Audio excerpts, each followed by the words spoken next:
todos a esta nueva sesión de formación del confinamiento exterior. Esta es la sexta sesión, hemos estado hablando de comunicación, de feminismo, de lucha LGTB, del retorno y la inmigración, de combatir la despoblación, de la izquierda europea y del sistema agroalimentario. Estamos organizando estos talleres cada viernes. Hoy les toca a nuestra compañera Julia Macera, militante de Izquierda Unida Toulouse, y a nuestro compañero Luis Sanz, de Izquierda Unida Berlín. Vienen a presentar el resultado de los grupos de lectura y debate político, una iniciativa que surgió en la Asamblea de Berlín. Varios compañeros hicieron una lista de textos estructurados por bloques: filosofía, teoría económica, teoría feminista, Estado y estructuras de poder y organización y lucha de clases. Esta lista de textos la pasarán mis compañeros por el chat. Y bueno, esta lista se aprobó en la Asamblea y desde entonces se reúnen cada 2 miércoles en el Café Plumen. Viendo el éxito, la Asamblea de Toulouse también adoptó el mismo plan de lecturas que empezó a reunirse en marzo del año pasado. Normalmente se reúnen cada 2 viernes en el Rincón Chileno. Estas reuniones son completamente abiertas, no hace falta estar relacionado con política ni tener nociones de nada para asistir, porque se trata de eso, se trata de formarse y debatir en un ambiente rico y diverso y llegar al mayor número de gente posible. Y aunque se debate un texto concreto, en cada sesión una persona se hace cargo de presentarlo, por lo que si no te has leído el texto entero también puedes seguir el hilo. La Asamblea de Toulouse hace un resumen al final de cada bloque y en la Asamblea de Berlín hicieron una sesión resumen de los 3 primeros bloques del pasado 8 de febrero. A día de hoy, con el confinamiento, ambos grupos siguen activos haciendo las sesiones por Skype. La Asamblea de Berlín tendrá la siguiente sesión el miércoles que viene, donde hablarán del capítulo 1 de Empire of Capital, de Ellen Minkins Wood, y el próximo jueves la Asamblea de Toulouse comenzará con el origen de la familia, la propiedad privada y el Estado. Si estáis interesados podéis encontrar más información en las páginas de Facebook de EU Toulouse y de EU Berlín. Hoy nos van a resumir los 2 primeros bloques. Julia va a presentar el bloque de filosofía y Luis el de teoría económica. Por supuesto, no son expertos del tema, pero estoy segura de que tienen mucho que aportar. Así que os dejo con Julia. Vale, gracias María. Pues sí, a mí me toca resumir o sintetizar pues todas las lecturas que hicimos el año pasado en el bloque de filosofía. Así que, pues a grandes rasgos, el programa es idealismo versus materialismo, materialismo dialéctico y materialismo histórico. Así que, bueno, empiezo con la diferencia entre idealismo y materialismo. Bueno, primero para los que, como yo, no tengan estudios en filosofía, o sea, no es lo mismo el idealismo filosófico y el idealismo moral, ¿no?, de lucha por un ideal. Y el materialismo, lo mismo, en el campo de la filosofía no se refiere a nada relacionado con el consumismo, con darle demasiado valor al dinero o a las propiedades. No tienen nada que ver con los conceptos filosóficos de idealismo y materialismo. O sea, el idealismo y materialismo son 2 grandes corrientes de la filosofía que se diferencian por la importancia que le dan al espíritu y a la materia. ¿No? La materia sería pues la realidad objetiva, no todo lo que ocupa un lugar en el espacio-tiempo, toda la realidad que existe independientemente del pensamiento, de nuestra interpretación. Y el espíritu, pues bueno, puede ser Dios, pero es sobre todo a menudo la razón, ¿no? La facultad del ser humano de pensar, de reflexionar, de la interpretación que hacemos de la realidad. Entonces, estas 2 grandes corrientes, estas 2 maneras distintas de explicar el mundo son el materialismo, que toma pues, la materia, el ser, los cuerpos, la realidad objetiva como punto de partida, ¿no?, como punto de referencia, y a partir de ahí pues, se explicará el pensamiento, etc. Y el idealismo, que es todo lo contrario, que parte de la razón, que parte de las ideas que nos hacemos de las cosas, de nuestra subjetividad, para explicar la realidad objetiva, ¿no?, el mundo exterior. Entonces, bueno, pues el idealismo enfatizaría cómo las ideas humanas dan forma a la sociedad, mientras que desde un punto de vista materialista se enfatiza más cómo la sociedad da forma a las ideas, a las creencias, los valores que tenemos. Y bueno, lo que nos interesa más de todo esto, ¿no? de este debate, es el efecto que una filosofía u otra tiene en la política, ¿no? Lo que nos interesa del materialismo es la forma en que nos permite pues, analizar la realidad y el tipo de soluciones pues, que nos permite proponer también ante los conflictos. ¿No? Porque todas hemos escuchado o leído alguna vez un manual de autoayuda, de coach o quien sea, frases tipo, pues, para cambiar el mundo basta cambiar tu mentalidad, o lo que está sucediendo no es una crisis, es una oportunidad. No, todo esto es idealismo, ¿no? Porque se plantea pues, un cambio de mentalidad para transformar una situación que no nos gusta o para dejar de verla. Y estos discursos idealistas están muy presentes, o sea, están súper presentes en discursos laborales, políticos, todo esto de que si nos esforzamos mucho todo es posible, que con la suficiente fuerza de voluntad llegas a donde quieras. Parece pues que los obstáculos materiales al final no tienen mucha importancia. Y si no tienen importancia, pues no, ¿para qué vamos a actuar sobre ellos? Y bueno, el problema es que pues si queremos ser materialistas, pues decir que la materia precede al espíritu es bastante abstracto, ¿no? Primero, pues tendremos que buscar en cada situación qué es materia y qué es espíritu. Por ejemplo, pues la vida económica de una sociedad, materia, explicaría la vida política, espíritu. Pero además de identificar qué es la materia, pues es importante ver cómo, ¿no? Por qué mecanismos la materia influye en el espíritu, ¿no? Cómo ejerce su influencia, y así podremos eventualmente pues, actuar sobre ella, ¿no? Porque como decía Marx, pues no tenemos simplemente que explicar el mundo, sino transformarlo.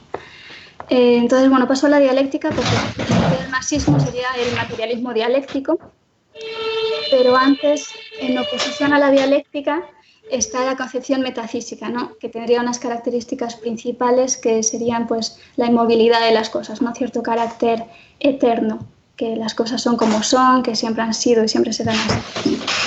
El aislamiento también de las cosas, no buscar relaciones y pensar además que las divisiones entre las cosas son eternas, ¿no? Y son infranqueables, ¿no? Por ejemplo, pues siempre ha habido ricos y pobres, siempre los hubo y siempre los habrá. Y para terminar, pues la oposición también de los contrarios, ¿no? Que las cosas son blancas o negras, y bueno, que es una forma de pensar un poco cómoda porque nos evita pensar en situaciones de contradicción. Entonces, bueno, según esta concepción más metafísica de la sociedad, podríamos pensar que nada cambia en la sociedad, que los acontecimientos históricos al final no hacen realmente, por ejemplo, todo esto de que la historia siempre se repite o que pues, el capitalismo será eterno.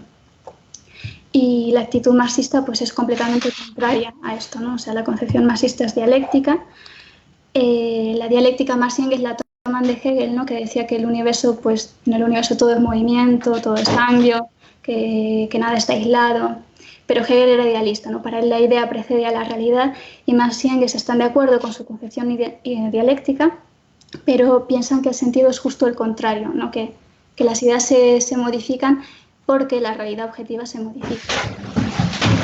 Entonces, bueno, el materialismo dialéctico se opone a la metafísica, ¿no? Porque la metafísica ve la naturaleza como algo estático, y la dialéctica pues, es el estudio de las leyes generales del movimiento, del cambio, de la evolución de la naturaleza, de la humanidad.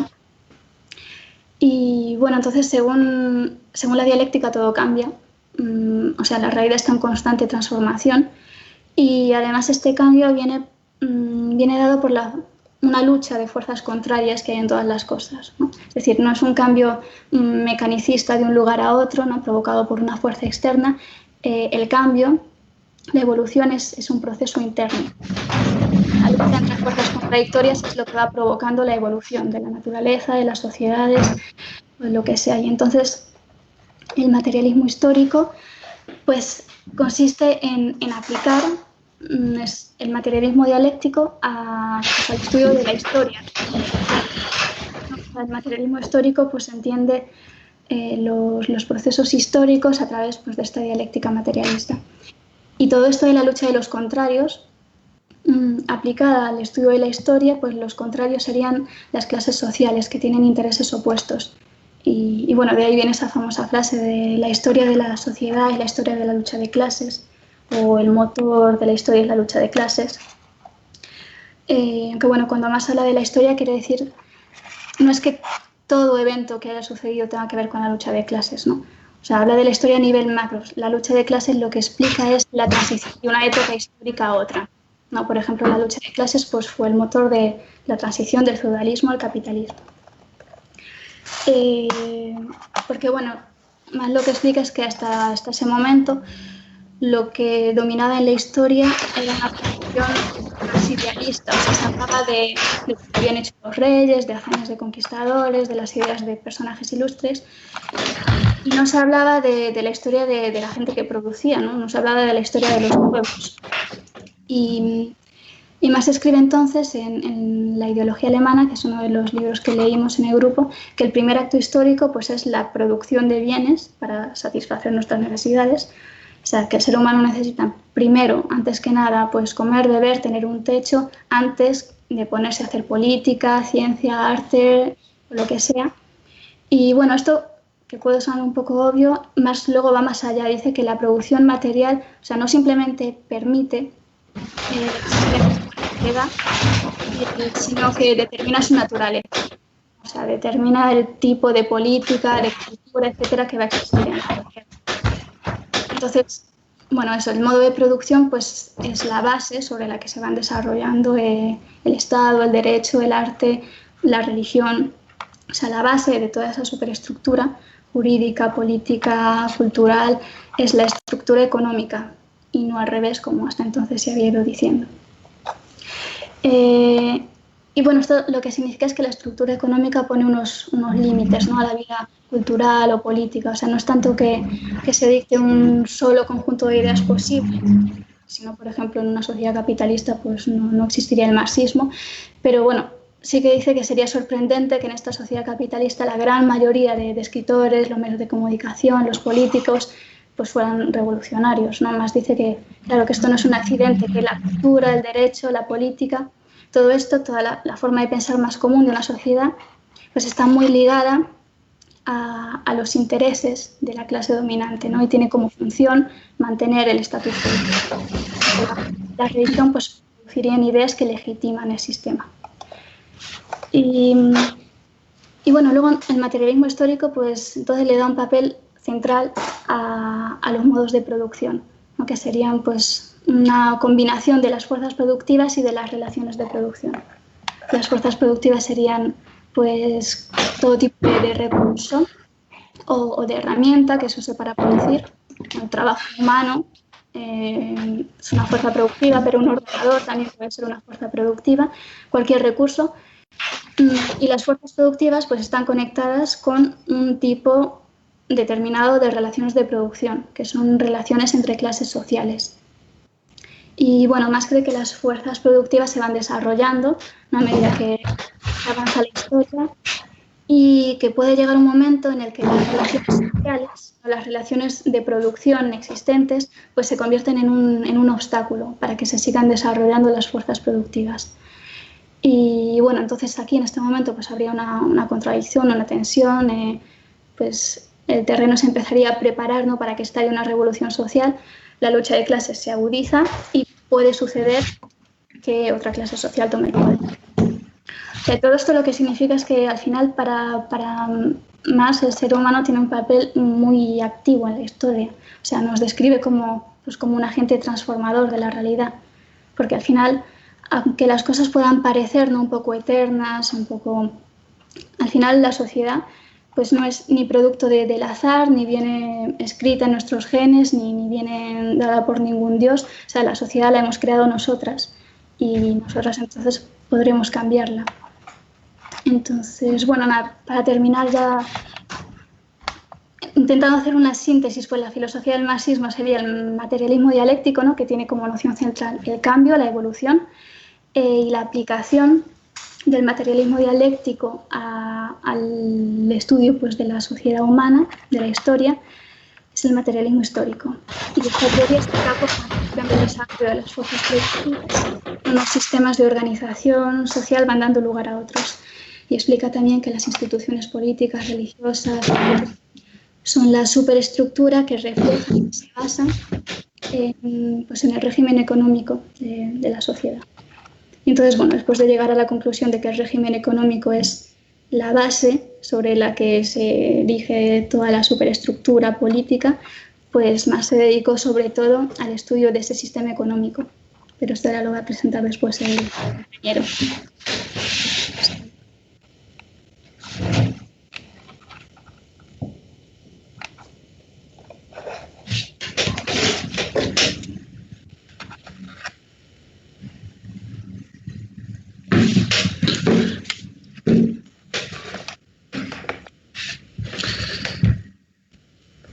Vale, muchas gracias. Bueno, solo un comentario. Luis, no te muevas tanto, que el micro se está sonando todo el rato, ¿vale? El paso, no sé qué tal. Pero bueno, muy interesante. Y bueno, y ahora es Luis el que nos va a contar un poco sobre teoría económica. Sí, perdonadme por lo del micro.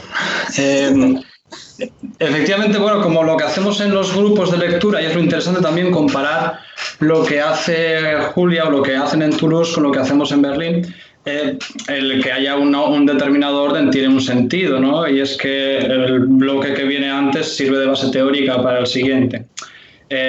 Por lo mismo yo sigo precisamente por donde lo había dejado Julia, y es por el materialismo histórico. Como efectivamente, como dice Julia, el materialismo histórico lo que hace es, de alguna forma, tratar de explicar los fenómenos sociales, históricos, su evolución, partiendo del punto de vista de la producción de las condiciones materiales de existencia de una sociedad, ¿no? Es decir, que las sociedades efectivamente tienen que, bueno, pues tienen que comer, tienen que alimentarse, tienen que vestirse, tienen que guarecerse, bueno, todo eso se tiene que producir, ¿no? La forma en la que se producen en determinadas sociedades son los diferentes modos de producción. A lo largo de la historia se han sucedido, también han convivido históricamente diferentes modos de producción. Entre ellos, uno de ellos es el capitalismo, el modo de producción capitalista. ¿Por qué se caracteriza el capitalismo? Pues se caracteriza porque existe una exclusiva propiedad de los medios de producción por parte de una parte de la sociedad. Y esto significa pues, que solo ellos poseen los medios de producción, luego hay otra parte de la sociedad que no los posee, ¿no? La división básica, ya tenemos en un esquema muy básico la estructura de clase en el modo de producción capitalista. Dos clases en un principio, ¿no? Esa clase de propietarios de los medios de producción y esa clase de no propietarios de los medios de producción. Ocurre que los no propietarios, la clase de no propietarios, necesita también bueno, pues alimentarse, necesita acceder a esas condiciones materiales de existencia, pero le faltan los medios de producción, por eso es dependiente, ¿no?, de los propietarios. Lo único que tiene, digamos, para dar a cambio de esos productos, de las condiciones materiales, es su fuerza de trabajo. Entonces, bueno, el capitalismo como un sistema de producción de mercancías, ¿no? La gente va al mercado a vender sus mercancías y unos tienen peras y otros tienen zapatos, y el trabajador asalariado, el no propietario de los medios de producción, lo que tiene es su fuerza de trabajo solo, ¿no?, para ofrecer. Por eso hablamos de la clase trabajadora asalariada. ¿Qué ocurre? Pues que en el mercado, ¿no?, se ofrece una fuerza de trabajo y se da un contrato de compraventa. Él vende su fuerza de trabajo al propietario de los medios de producción.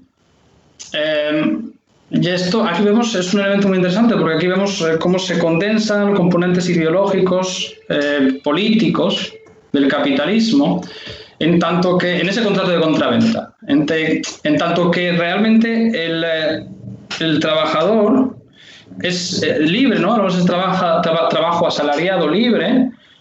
Si no, no pondría, se entiende, ¿no?, desde digamos, con la conceptualización contractualista, liberal, derecho privado, no estaría no podría realmente vender su fuerza de trabajo. Tiene que ser libre para poder venderla. Entonces, bueno, vemos ahí se dan ahí un par de contradicciones. Es libre, pero formalmente. Marx dirá que los trabajadores son libres en dos sentidos. Primero, en el sentido de libre de los medios de producción, ¿no? En alemán o en inglés, libre, una cerveza libre de alcohol es una cerveza que no tiene alcohol, es decir, desposeídos. Y en otro sentido complementario, libres formalmente, y formalmente libres e iguales para poder consentir, para poder prestar su consentimiento en un contrato de compraventa de esa fuerza de trabajo. Y esto es así, realmente, en el sentido de que, a diferencia de la esclavitud, bueno, pues no es que a nadie le ponga encañone, ¿no? Le ponga una pistola en la cabeza al trabajador y le diga tienes que trabajar para mí, ¿no? Con decir trabaja para mí si quieres, si no quieres tú verás, ¿no? Pero evidentemente aquí lo que estamos viendo, ¿no? Y estamos hartos de escuchar esto en el discurso diario político y en el argumentario liberal, es que lo que se hace en el liberalismo es de alguna manera abstraer la libertad individual de todo el marco, de todo el conjunto de condiciones materiales que llevan en uno o en otro sentido. Y la cuestión es, sí, no te obligan a vender tu fuerza de trabajo, pero es que si no la vendes no comes, ¿no? Entonces ese es el tú verás, ¿no? Y ahí vemos un elemento muy interesante que ahora retomamos, y es que en el capitalismo la violencia, digamos, no es tanto personal, dominio personal entre el capitalista y el explotado, sino que más bien se trata de una dominación impersonal, sistémica, por el hecho de que unos tengan los medios de producción y otros no. Esto es muy interesante. Pero todo esto, digamos, que rodea efectivamente a lo que es ese contrato de compraventa y esa venta de trabajo. Sin embargo, aquí todavía no ha tenido lugar la explotación. Porque la explotación es una relación digamos que se incrusta en la relación de producción que tiene lugar, por lo tanto, en la producción, en el proceso productivo. En el proceso productivo, ¿qué ocurre? Que ese trabajador desposeído, habiendo vendido su fuerza de trabajo, por tanto, su fuerza de trabajo, su capacidad para trabajar, su posibilidad de trabajar, esa potencia, resulta que lo que va a darle al capitalista, al empresario, al dueño de los medios de producción, no es su fuerza de trabajo, sino es su trabajo efectivo. Y va a haber un desfase, una diferencia entre el trabajo que se presta y la fuerza de trabajo.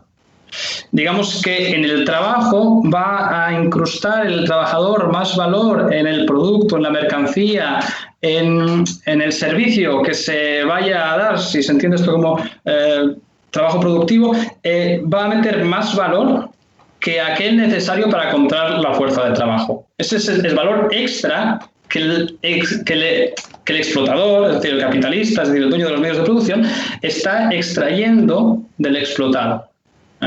Y ahí es donde ocurre la explotación, en la extracción de ese valor de más, de ese plusvalor, de esa plusvalía. Ahí es donde existe, bueno, pues una constante explotación. A través de eso pues se origina un beneficio que se puede reinvertir en capital y demás. Y tenemos esa relación de explotación constantemente como base del sistema capitalista. Claro, ocurre que todo esto, si puede ser así, es por lo que decíamos al principio, porque se caracteriza el capitalismo, porque hay una clase de propietarios y una de no propietarios, porque hay una propiedad exclusiva de los y privada, ¿no?, de los medios de producción. Y por eso hablábamos de esa dominación impersonal, indirecta. Claro, lo que ocurre es que alguien tiene algún mecanismo, algún poder político, tiene que garantizar esos derechos de propiedad privada de los medios de producción. Si no, todo se va al garete, ¿no? Si no, nada tiene sentido de todo esto. Ahí se basa esa dominación impersonal sistémica. Bueno, pues esto es el Estado. El Estado asegurando los derechos de propiedad privada. Engels, leíamos en Engels, realmente es el texto que van a empezar ahora en Toulouse, o sea, en feminismo, ¿no? Pero decía Engels en un pasaje, hablando de esto del Estado, que efectivamente, bueno, pues que en una sociedad mayoritariamente capitalista, es decir, en la que fundamentalmente el modo de producción es el capitalista, las dos clases Tienden a ser cada vez mayores, dos clases antagónicas, esa clase trabajadora y esa clase de propietarios, y es un antagonismo casi inaguantable. La proletarización va más, la explotación va más, y aquello, pues digamos que no tiene pinta de ir a durar mucho, es poco estable, ¿no? El Estado, de alguna manera, se presentaría como una fuerza, como un poder sobre las clases, y vendría de alguna manera, aparte de asegurar los derechos de propiedad privada de los medios de producción, vendría a dar ciertas concesiones, cierta cancha a la clase trabajadora, de forma que el sistema ganara estabilidad. Luego también leíamos a Lenin en el bloque, el imperialismo como fase superior del capitalismo, y veíamos, bueno, cómo él habla de esa articulación del Estado y del capital, y cómo el Estado de alguna manera va abriendo camino al capital en determinadas circunstancias, pues para conquistar mercados o para conseguir recursos materiales, materia prima, etc. Bueno, para terminar, porque esto es así la síntesis de lo que hemos visto, pero para terminar un par de cosas que también son interesantes. Primero, que bueno, esto es el esquema básico, ¿no? Y el esquema básico, que a su vez es el esquema básico de la estructura de clases, se complica por varias razones, pero entre otras porque en las sociedades, bueno, pues se han ido sucediendo modos de producción, sí, pero no era que de un modo de producción saliera otro directamente de la noche a la mañana, sino que va a haber una convivencia en el espacio y en el tiempo entre diferentes modos de producción. Esto complica la estructura de clase. Y luego, por último, un comentario simplemente sobre un capítulo de un libro de Class Counts que también leíamos, de Eric Olin Wright, en el que hace el hincapié en una distinción, me parece muy importante, que es la distinción entre opresión y explotación. Mientras la opresión, mientras el opresor no necesita al oprimido, simplemente puede, bueno, machacarle o puede quitárselo del medio, si es necesario, no lo necesita. El explotador sí que necesita al explotado. Y ahí es donde está fundamentalmente, bueno, pues la capacidad de resistencia, de que si uno toma conciencia de que es explotado, es decir, conciencia de clase, organizándose, bueno, pues puede poner efectivamente mucha resistencia a la explotación, o puede incluso llegar a decir hasta aquí la broma. Y bueno, esto es más o menos ese resumen de los resultados de lo que hemos venido viendo en el bloque de economía. María. Vale, muchas gracias, Luis. Me han dicho que en el streaming ha habido problemas técnicos. Quiero pedir perdón y decir que la parte de Julia estará disponible sin cortes, al menos, ¿vale? Y bueno, y ahora vamos a empezar con las preguntas. Os animo a preguntar por el chat. Y bueno, la primera pregunta va para Julia. Sería si existe la clase media y si habéis debatido sobre esto en vuestro grupo. Vale. Bueno, ahí Luis, cuidado con el micro, ¿vale? Por favor. Perdón.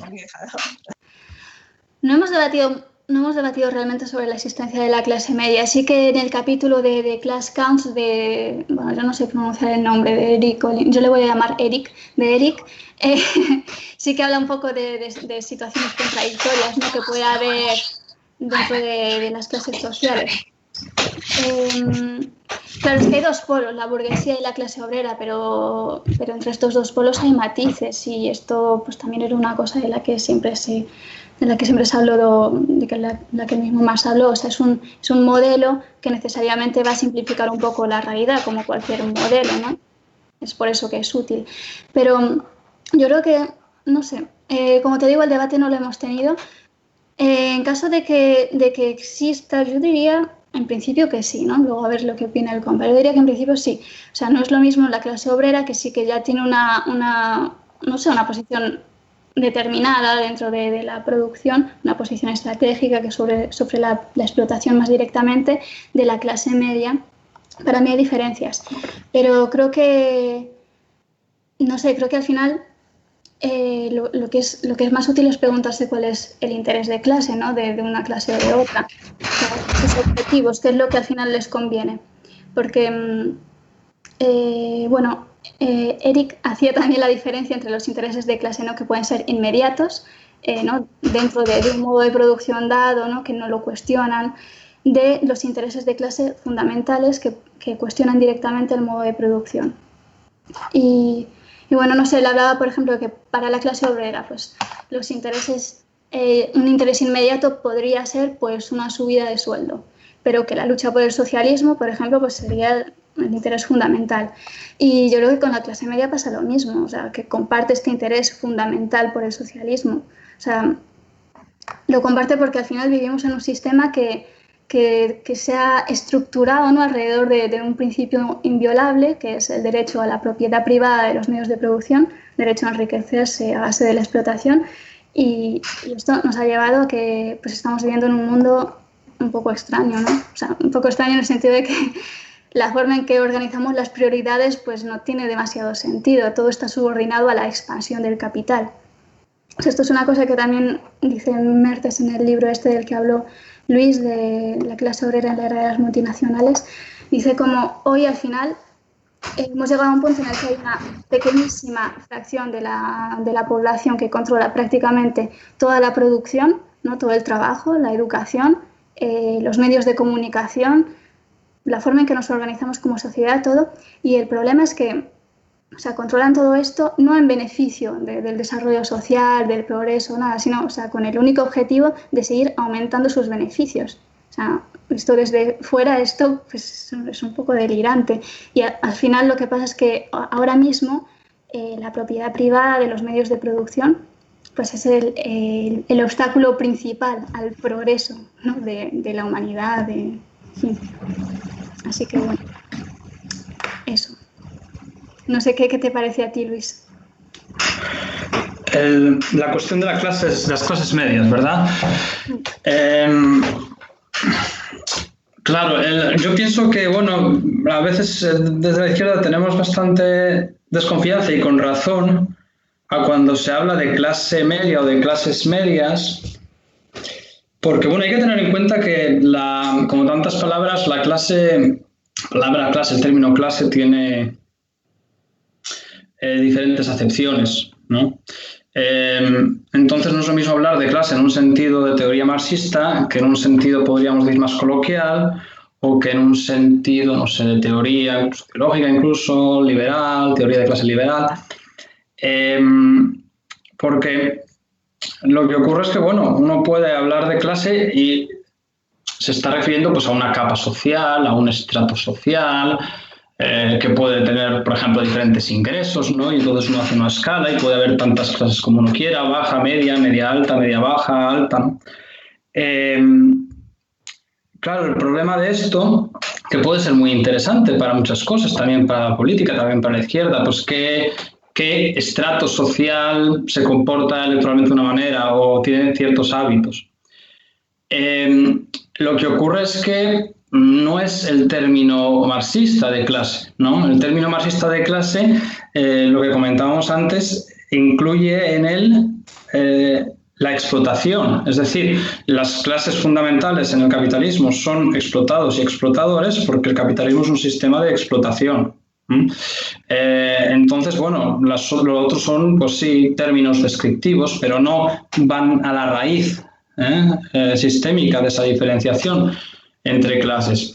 Y entonces, bueno, pues esto tiene sentido estar atento para ver cómo define uno la clase y qué quiere decir uno con clase, porque de la primera manera lo que ocurre es que, bueno, pues uno puede quizá describir, por ejemplo, desigualdades sociales, como mucho, llega hasta ahí la crítica, decir, bueno, hay que repartir un poco más, pero el término marxista de clase es tan importante porque lo que hace es no definir solo, no hablar de desigualdades, sino colocar una relación causal de desigualdad. Es decir, que uno tenga hoy más y el otro menos, tiene que ver porque hay una explotación, una extracción, ¿no?, de valor de un lado hacia el otro. Esto es lo que pienso que es importante. Dicho esto, sin embargo, pues claro, lo que decíamos antes, hay una sociedad, en una sociedad puede haber diferentes modos de producción y por eso, por ejemplo, se ha hablado de la pequeña burguesía tradicional, es decir, aquellos que no habían sido proletarizados todavía, o que no han sido proletarizados, que no habrían sido proletarizados, que tenían sus medios de producción, pero que no explotaban, ¿no? Entonces, que van un poco en ese gris. Pero luego también, bueno, hay autores que hablan de la nueva pequeña burguesía o que hablan de clases de clases intermedias de asalariados, porque meten otro componente, que es el componente de la autoridad, ¿no? Un componente también ideológico, político, de la división del trabajo intelectual, manual, y cómo de alguna manera esto se utiliza, el saber en manos de los dueños de los medios de producción, pues también pueden explotar. Entonces, puede haber cosas, digamos, que sean diferentes, pero lo importante es, en mi opinión, ese eje, explotados, explotadores, ¿no? Porque luego puede haber diferencias objetivas importantes entre los explotados, y entonces por eso algunos hablan de las clases populares o de las clases subalternas, porque hay diferencias o de fracciones diferentes de la clase trabajadora, ¿no? Pero lo fundamental, en mi opinión, es eso, mantener la distinción entre explotadores y explotados, y por eso tener cierto cuidado a la hora de hablar de clases medias. Pienso, esto es más o menos como lo hemos venido hablando en el grupo de lectura de Berlín.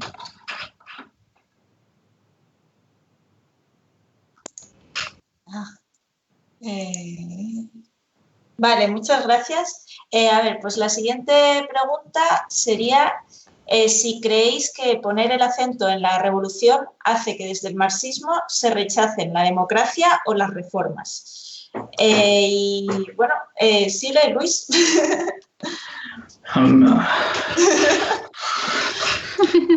Bueno, claro, yo creo que esto un poco cuando decía algo antes del Estado, pienso que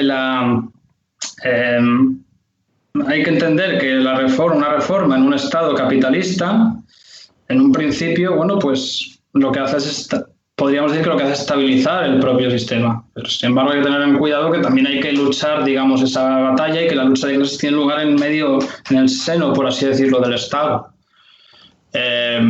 Entonces, mover para un lado o para otro la correlación de fuerzas puede hacer, a base de reformas, puede hacer, si son reformas que tienen, digamos, en el horizonte la revolución y el acabar con el sistema de explotación, pues pueden favorecer en tanto que colocan a las clases explotadas en una situación favorecedora para llevar a cabo esa revolución. Si se convierten simplemente en el objetivo, esas reformas, entonces es cuando pueden no contribuir a esa transición o a esa revolución. Entonces, las reformas ya no es tanto si sí o si no, sino qué reformas y sobre todo qué buscamos con las reformas y sobre todo cuál es nuestro objetivo final. Yo lo entiendo así, por lo menos.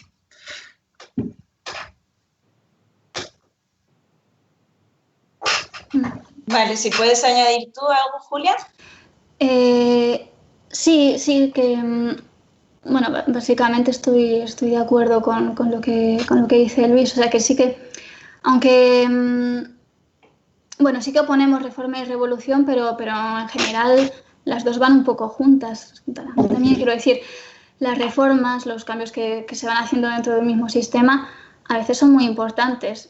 O sea, son muy importantes concretamente cuando permiten mejorar las condiciones de vida de la gente. O sea, por ejemplo, yo creo que a nadie se le ocurriría decir que no vale la pena implicarse pues, en la lucha por el derecho al aborto porque nos distrae de la revolución. O sea, lo que hay que hacer es no olvidar cuál es el objetivo, eso sí, porque, bueno, lo que pasa es que tarde o temprano pues el sistema ya no da más de sí, ¿no? O sea, la clase dominante llega un momento en el que se opondrá a las reformas, no le hará gracia seguir perdiendo privilegios, y en este punto pues hay que tomar una decisión entre reforma y revolución.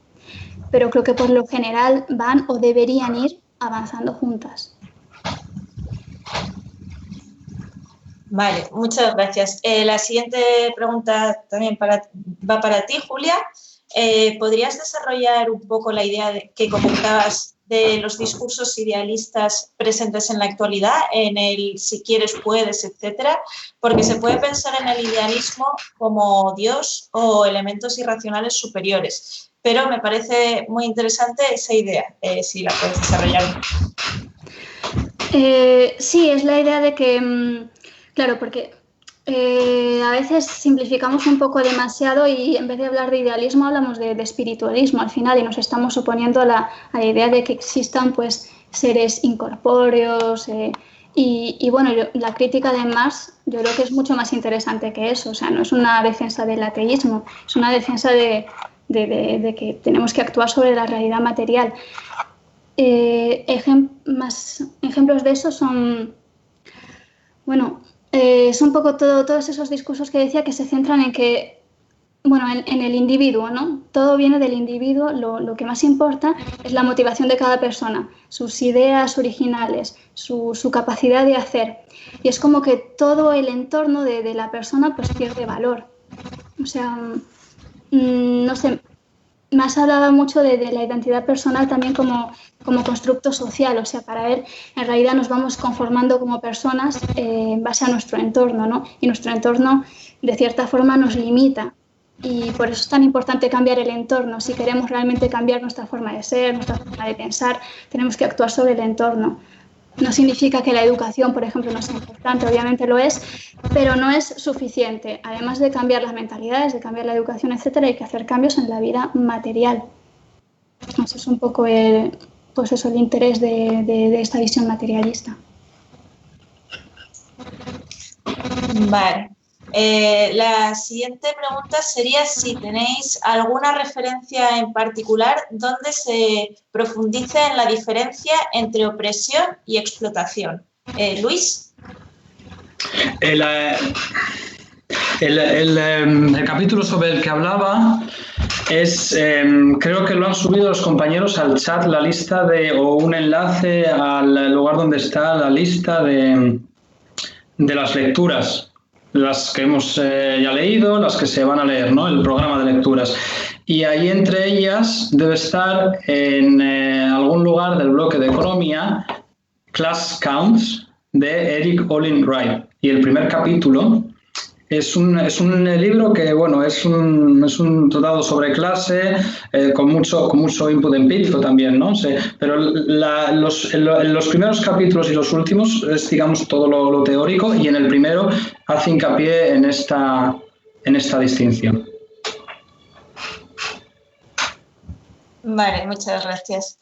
La siguiente pregunta sería ¿cómo encajan sistemas como Uber o Airbnb en los que a nivel superficial parece que son los obreros los dueños de los medios de producción? Coche, casa, etcétera. Si quieres empezar tú, Julia. Sí, claro. Lo pregunta, supongo, porque, claro, se supone que la gente pues tiene sus propios... ¿no? sus propias fuerzas productivas, que parece que depende menos. Lo que pasa es que, bueno, ya se ha comprobado, o sea, han protestado mucho precisamente todos los trabajadores de este tipo de... Porque esto es mentira, quiero decir, al final son asalariados simplemente que están un poco más desprotegidos, porque no están protegidos pues, por todo lo que es el derecho laboral, ya que se les considera de alguna forma más autónomos. Pero bueno, al final es digamos, un falso dilema para mí. O sea, formarían igual parte de la misma clase trabajadora. ¿Algo que añadir, Luis? Bueno, sí, simplemente que el falso autónomo, sea o no sea reconocido, digamos, jurídicamente en según qué ordenamientos jurídicos, sean más estrictos o menos, bueno, pues materialmente, digamos, más allá del formalismo, no supone tanto, pienso, un problema para una teoría sobre la estructura de clase y demás, porque el de legiferando o el de no sé cómo se llama, no me acuerdo cómo se llama ahora, bueno, diferentes, ¿no? Medios de comida a domicilio y demás, realmente, bueno, pues no pueden hacerlo, no tienen capacidad de llevar a cabo ese trabajo y de producir si no tienen un acceso a una aplicación, si no tienen unos pedidos, etcétera, y tienen una dependencia, por lo tanto, finalmente del empleador. Siguen siendo igual de dependientes, todo se queda, digamos, en el formalismo, y subrayando en este sentido lo que decía la ministra de Trabajo, ¿no? No es una persona con una bicicleta o con un móvil, pues no es un trabajador autónomo, pero esto simplemente porque, aunque pueda haber trabajadores autónomos que puedan caer en un lado y en otro, esto está bastante claro porque son completamente dependientes, no tienen realmente sus medios de producción. Vale, muchas gracias. La siguiente pregunta dice que en algunos sectores de la izquierda se está criticando tanto el feminismo como la lucha LGTBI porque dicen que divide a la clase trabajadora. ¿No es un error pensar que la clase obrera es una masa homogénea? Si quieres empezar tú, Julia. Vale. Sí, es un error, pero yo no estoy de acuerdo que esa sea la posición predominante de la izquierda, es decir que todo es la misma lucha y que no se le da importancia a lo demás. Creo que, no sé, es que justo ahora que hemos empezado con todo este bloque de feminismo en el grupo, o sea, se ve que van evolucionando juntos, socialismo y feminismo, y el feminismo tiene una tradición muy fuerte dentro del marxismo. Entonces, bueno, sí hay gente dentro de posturas de izquierdas o marxistas que sí que piensa que, bueno, desde el momento en el que se lucha contra el capital, se lucha contra todo el resto de desigualdades.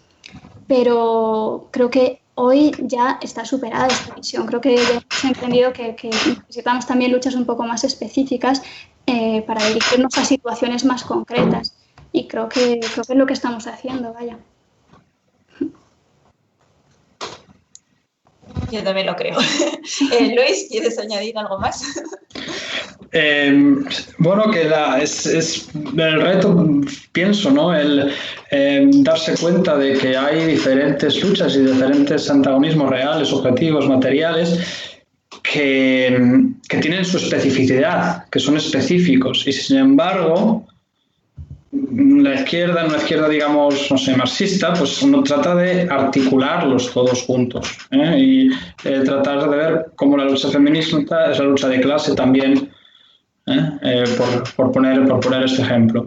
Es el reto, pero es lo importante, entender que, bueno, pues que pues por ejemplo, la dominación patriarcal tiene que ver también con la dominación capitalista, ¿no? Entonces, pienso que este es el reto, en ningún momento, o el reto no, esto es lo que hay que hacer, digamos, ¿no? En ningún momento denegar o negar la especificidad a las diferentes luchas, pero tampoco tratar de verlas como si fueran luchas aisladas que no tuvieran nada que ver unas con otras.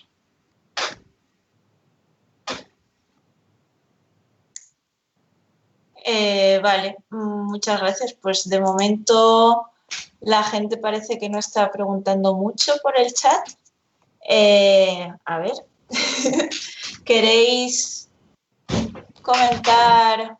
Bueno, si queréis sobre todo también ir hablando de las siguientes sesiones que tenéis en vuestras asambleas, ¿no?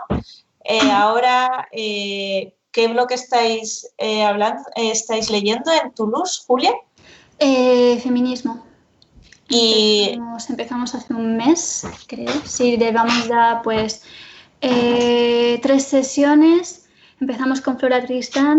Esta semana tuvimos otra sesión con un artículo de Diana de Miguel, precisamente sobre la articulación no clásica entre feminismo y socialismo. Y la semana que viene, el jueves, pues nos toca Engels. Vale. Que sí que vais a seguir con las reuniones vía Skype, ¿no? Normal. Sí, es online, así que en la página de YouTube está el evento y ahí hay un enlace para el grupo de Skype, si alguien se quiere unir. ¿Y vosotros, Luis, cómo vais en Berlín? Pues vamos bien, vamos bastante bien. Estamos terminando el bloque de Estado.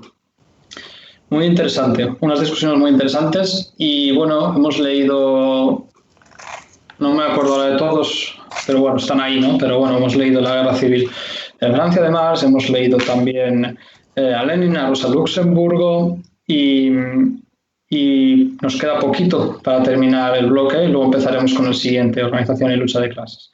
Se va acercando, digamos, el final de lo que se programó hace más de un año, así que ahora es la pregunta cómo seguir, qué hacer, ¿no? Pues hay que ver si añadimos bloques o si damos una vuelta o si nos ponemos con otra cosa. Pero la idea de que fuera algo más o menos sistemático, con un orden, con que se vieran las diferentes áreas, pues yo creo que se va consiguiendo. Vale, nos ha llegado otra pregunta. ¿Cómo se puede organizar la clase trabajadora en multinacionales, donde se tienen externalizadas las diferentes funciones en distintas empresas y, por tanto, es mucho más difícil crear una unión de lucha entre los trabajadores. La verdad que muy a coalición con el día de hoy. ¿Quién quiere empezar? Luis. ¿Cómo se puede? Hombre, no lo sé, la verdad. Si hay que ser sincero, simplemente, bueno, pues sí, conciencia de clase, ¿no? Pero ¿qué es la conciencia de clase? Quiero decir, la conciencia de clase no significa anular todas las diferencias objetivas que hay en la clase, porque las hay, es lo que decía antes, ¿no? Con la otra pregunta. Es tratar de alguna manera de engarzar unas con otras, aunque quizá los intereses más inmediatos no sean los mismos, tener en cuenta, bueno, cuál es el objetivo, ¿no? Y es el fin de la explotación. Esto así dicho, pues es muy abstracto, sobre todo dependiendo de a dónde vayas y con quién hables, pues con esta respuesta, pues en fin. Se trata, sin embargo, de tener esto en cuenta, que efectivamente uno de los modos, digamos, de apretar para abajo, ¿no? En esa lucha de clases es precisamente deshaciendo la conciencia de clase, y que la conciencia de clase en otras cosas se deshace pues dando aquí incentivos, quitando por aquí, dando aquí diferencias y haciendo que no haya, digamos, una identidad que sea más complicada, una identidad de clase. Soluciones así, pues no sé, simplemente hay que hacer alianzas y hay que tener en cuenta que, bueno, pues que todos son explotados y que de alguna manera todos tienen un interés común. Entonces buscar esas alianzas y esos puntos de enlace. Ojalá tuviéramos la solución. No, porque lo que pasa es que es eso, que cada vez se nos intenta pues fragmentar más y claro, funciona porque al final la gente necesita también conocerse, trabajar junta, tener un mínimo de estructuras para poder organizarse y claro, se hace difícil, así que hay que buscar, pues sí, lo que dice Luis, formas nuevas de crear esa conciencia de clase, formas nuevas de organización. No sé, yo tampoco tengo una respuesta. Muchas gracias. ¿Y qué le diríais a quienes dicen que el marxismo es una ideología antigua o del pasado? Julia. Antigua, pues yo no sé. ¿Antigua en qué sentido? O sea, no sé. No hay más detalles, supongo, ¿no? La pregunta. No, o sea, cuando te dicen esto de, claro, que ahora ya el sistema ha cambiado tanto, ¿no? Que no podemos estar hablando como teorizaban con este sistema de fábricas y demás, ¿no? Ya, claro. No ha cambiado tanto el sistema, porque claro. Es que ese es el problema. El sistema parece que cambia. A lo mejor ahora trabajamos con ordenadores y antes se trabajaba en fábricas, pero es que eso no cambia todo lo que explicaba el compañero, o sea, no cambia esa relación de explotación que sigue exactamente igual, bueno, no igual, de hecho que se está agudizando. O sea, no sé, yo creo que el análisis es totalmente válido, habrá que adaptarlo, pero son adaptaciones, me parecen bastante menores, porque el sistema en sí, la relación de clases es exactamente el mismo. Entonces, antiguo, no, se dirá antiguo porque pues ya se han hecho intentos, pero es que yo creo que está totalmente de actualidad y no sé, y más ahora que está, bueno, después de cada crisis, ¿no? del sistema capitalista, pues la gente se vuelve a hacer preguntas. Yo creo que hay muchísimas corrientes anticapitalistas, no necesariamente marxistas, pero incluso anticapitalistas que demuestran que se está criticando constantemente este sistema porque se ve que no es viable, que no vamos a llegar muy lejos así. Entonces yo creo que, bueno, eso, el marxismo, que es en definitiva una crítica del sistema capitalista, pues es más válido que nunca. Luis, ¿quieres añadir? Sí, bueno, que simplemente que, bueno, realmente ya lo he dicho, que mientras existe esta explotación, pues el marxismo sigue siendo actual. Es antiguo, pero está en forma, por así decirlo, ¿no? Porque sigue habiendo esa explotación y no hay más que mirar pues lo que cualquier economista sin ningún problema constata, lo que es la renta del capital, lo que es la renta del trabajo. O bueno, no hay más que mirar cómo evoluciona y quién maneja y quién controla o quién no controla el mundo, ¿no? Entonces, en este sentido, la crítica a la explotación del sistema capitalista, que es el marxismo, y la crítica, que es un sistema irracional, que no está dirigido realmente, o sea, que no hay un parámetro, no es democrático, pero tampoco es racional, en el sentido de que tiende a la autodestrucción. Bueno, pienso que son tan actuales como en 1867. Claro. El problema es que aunque el sistema tiende a la autodestrucción, si no hay, digamos, una clase un poco organizada que sepa lo que quiere, que tenga un poco conciencia de sus intereses, cuando el sistema se autodestruya, pues nos podría esperar algo muchísimo peor. Es por eso también que es importante el marxismo hoy en día. Y bueno, y que para antiguo el capitalismo, vaya. Bueno, dentro de nada van a empezar los aplausos en España. No sé cómo están en vuestras residencias. Vosotros estáis ahora mismo en Toulouse y en Berlín, ¿no? Sí. Vale, allí están haciendo algo de aplaudir a toda la gente que nos está sacando adelante en esta crisis, o de momento sigue siendo más una cosa. Pues mira, en Toulouse, al menos en mi barrio, no, nunca he oído a nadie. No, por aquí, por Alemania. A lo mejor en otros barrios sí, no quiero hablar por la ciudad entera, porque como estamos confinados no sé lo que pasa fuera, pero aquí no. Por allí, no, en Berlín tampoco, ¿no? Me da. Como en Leipzig, María. Vale, sí. Bueno, pues desde aquí un aplauso a toda la gente que nos está sacando.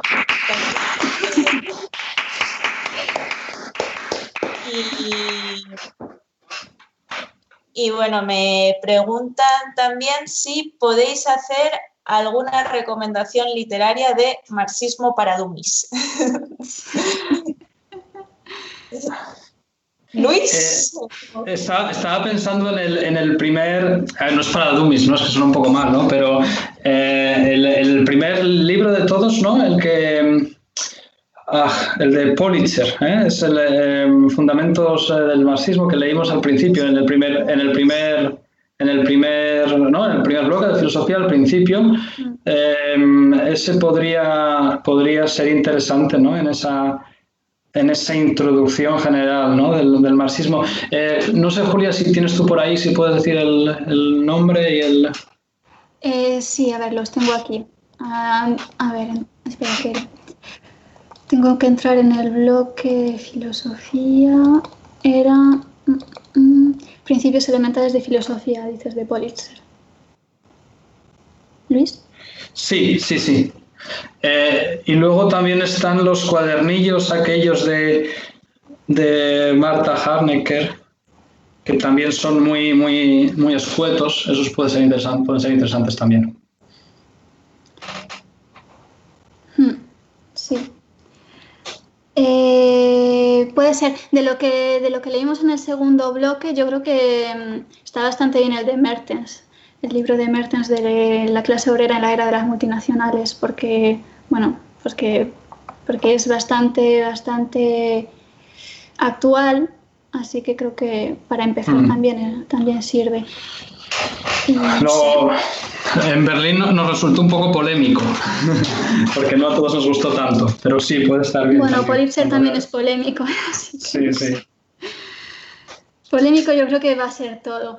Hay un libro que se llama ¿Por qué Marx tenía razón? Que está muy bien también para desmitificar algunas de las acusaciones que se le suelen hacer al marxismo. No sé. Ese es de Eagleton, Thierry, no sé. Bueno, eso está bien también para tener una idea general. Vale, pues muchas gracias. Pues hasta aquí yo creo que ya con estas recomendaciones, yo creo que al final lo mejor es que se acerque la gente a los grupos de lectura y debate, que al final están los compañeros y las compañeras también resumiendo los textos y todo. y así debatiendo aprende la gente. Y bueno, y solo disculpar otra vez los problemas técnicos del principio. El vídeo se va a quedar grabado, Así que espero que al menos no tenga tantos problemas para verlo después. Y que muchas gracias y que nos vemos el viernes que viene. Muchas gracias. Gracias. Y lo siento por el ruido además.